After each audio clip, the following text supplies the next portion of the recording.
Good evening, everyone, and welcome to our meditation on the Psalm for Sunday. I'm Pastor John Ferry from Good Shepherd Lutheran Church in Fayetteville, New York.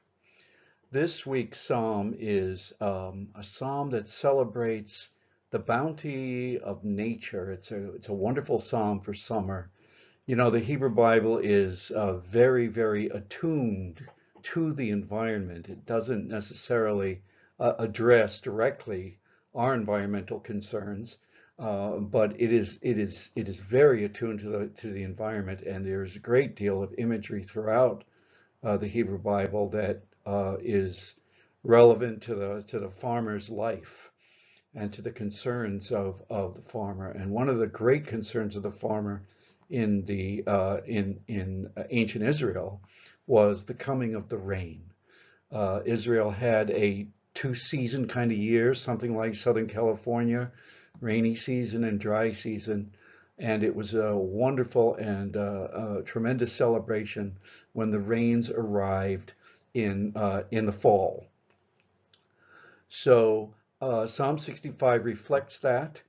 As a matter of fact, so does our first reading this week, Isaiah 55, where you read the phrase, as the rain and the snow come down and do not return till they have done my bidding, so my word is effective on the earth.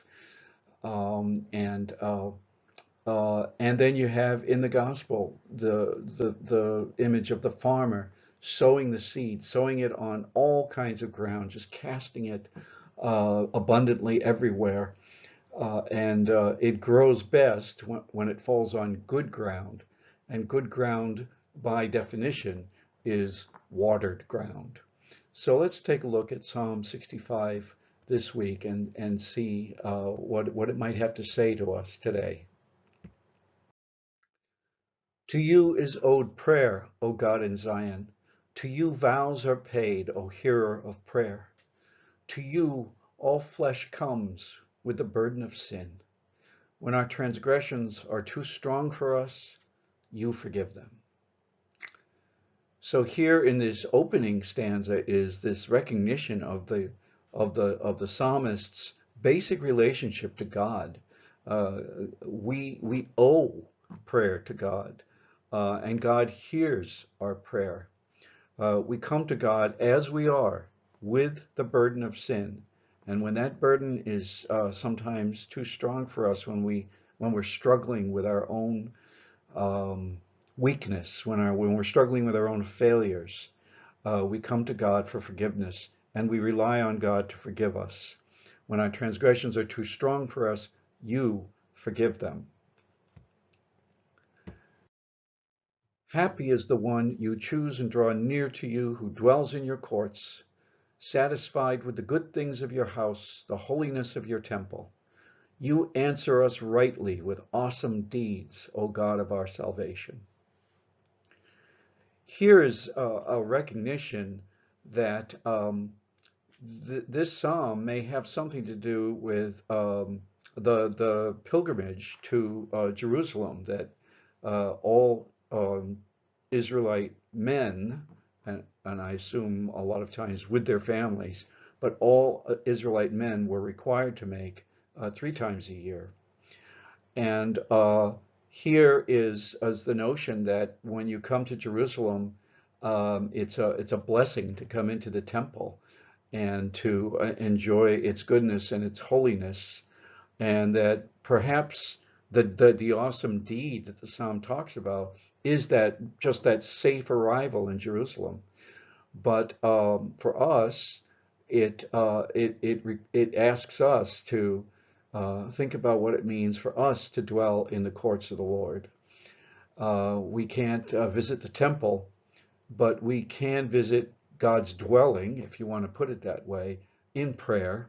We can connect to God, and we can recognize the awesome deeds that God has done in our own lives.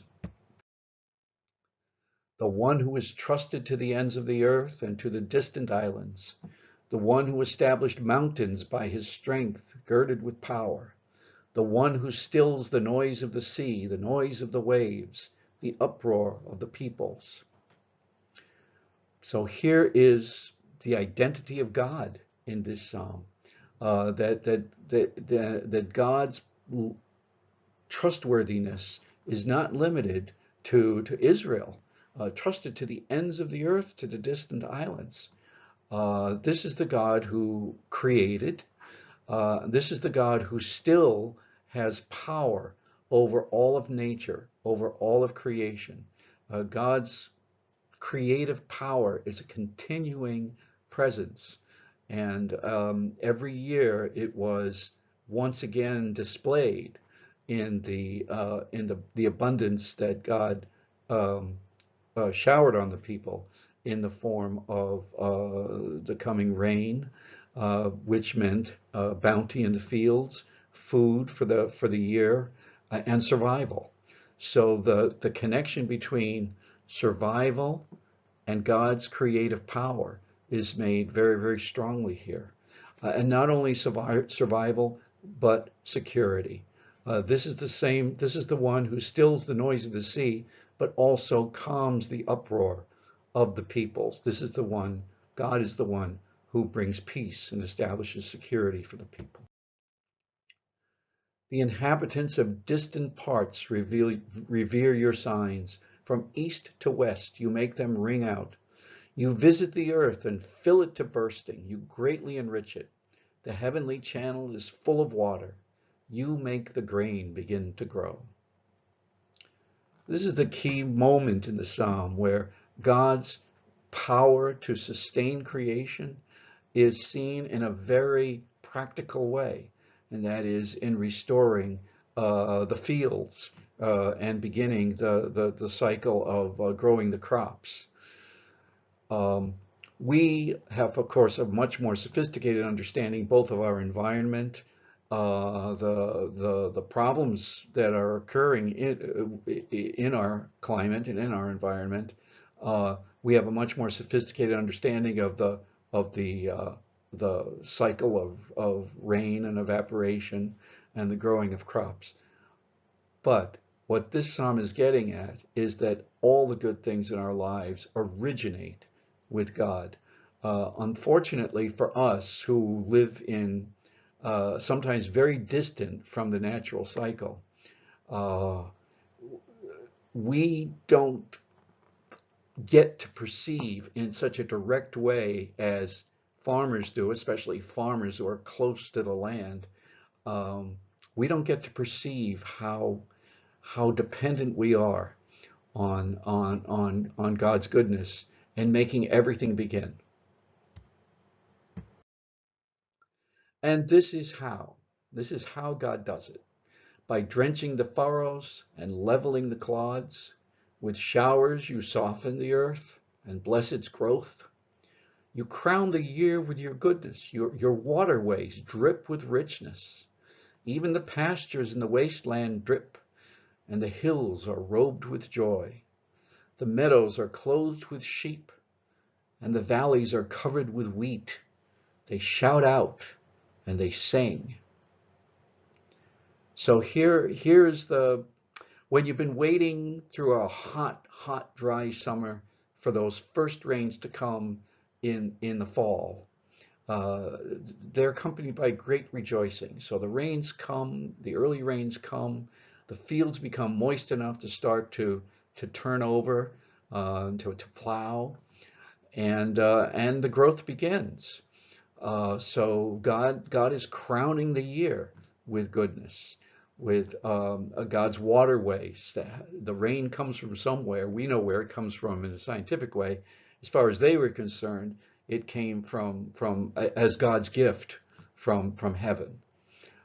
So everything is soaked and saturated with these abundant rains. The hills are robed with joy. I have often mentioned in Bible study the blooming desert in California, the joy of the people in India when the monsoons arrive. This is what these folks who heard and sang this psalm would have experienced very directly. The meadows are clothed with sheep.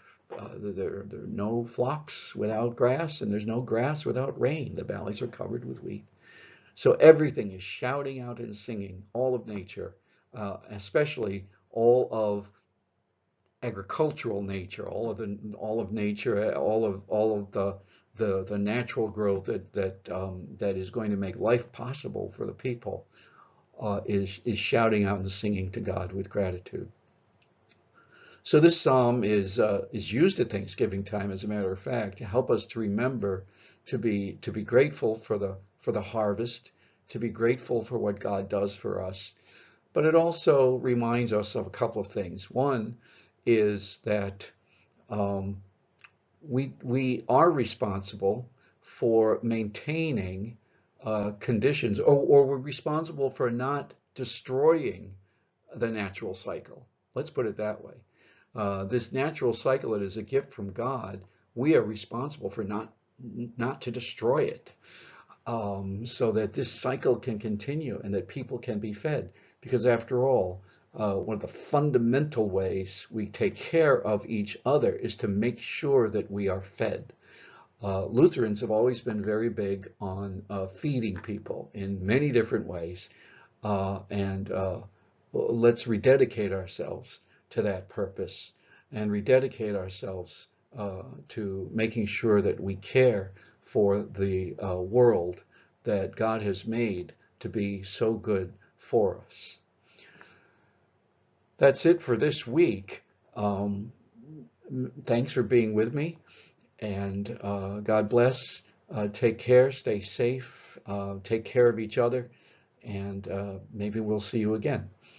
If you want to stay on, you'll hear the psalm tone for Psalm 65 from the Genevan Psalter. Good night, everybody.